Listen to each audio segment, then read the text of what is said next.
কাৰ্বি আংলঙৰ ডকমকাত APHLCৰ তৃতীয় বাৰ্ষিক প্ৰতিষ্ঠা দিৱস উদযাপন।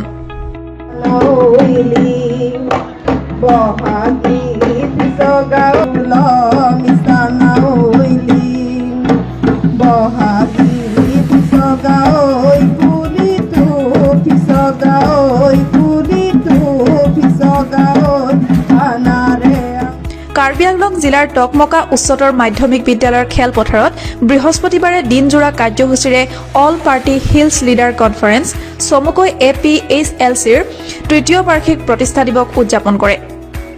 উল্লেখ্য যে কাৰ্বি আংলং আৰু পশ্চিম কাৰ্বি আংলং জিলাৰ প্ৰায় 10 সহস্ৰাধিক লোকে অংশগ্ৰহণ কৰা প্ৰতিষ্ঠা দিৱসৰ কাৰ্যসূচী অনুসৰি পুৱাৰ ভাগত পতাকা উত্তোলন, ধৰ্মীয় নীতি নিয়ম অন্ত পৰাৰ লগে লগে APHLCৰ সভাপতি জন ইংটি কাঠাৰৰ সভাপতিত্বত অনুষ্ঠিত হয় মুকলি সভা।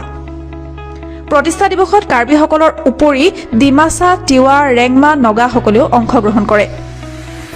মুকলি সভাত ফণীন্দ্ৰ ফংলুচা, বাবুল চাগ্ৰা, পূৰ্ণিমা ইংহিপি, ৰীতা ক্ৰামচাপি আদি কেইবাগৰাকীও নেতাই সাৰগৰ্ভ ভাষণ প্ৰদান কৰে। অন্যহাতে মুকলি সভাত বিথুম ৰেংথেমা সমষ্টিৰ 9জন বিজেপি সদস্য APHLCত যোগদান কৰে। উল্লেখযোগ্য যে মুকলি সভাত সৰ্বোচ্চ 15জন, 13জন, 12জন, 10জন সন্তান জন্ম দিয়া পিতৃ মাতৃক বঁটা প্ৰদান কৰা হয়। অন্যহাতে সাংবাদিকৰে হোৱা এক বাৰ্তালাপত কাৰ্বি আংলং জিলা আৰু পশ্চিম কাৰ্বি আংলং জিলাৰ আটাইকেইটা পৰিষদীয় সমষ্টিৰ পৰা স্বতঃস্ফূৰ্তভাৱে প্ৰতিষ্ঠা দিৱসলৈ ৰাইজে অংশগ্ৰহণ কৰে বুলি মন্তব্য কৰে APHLCৰ সভাপতি জন ইংটি কাঠাৰে।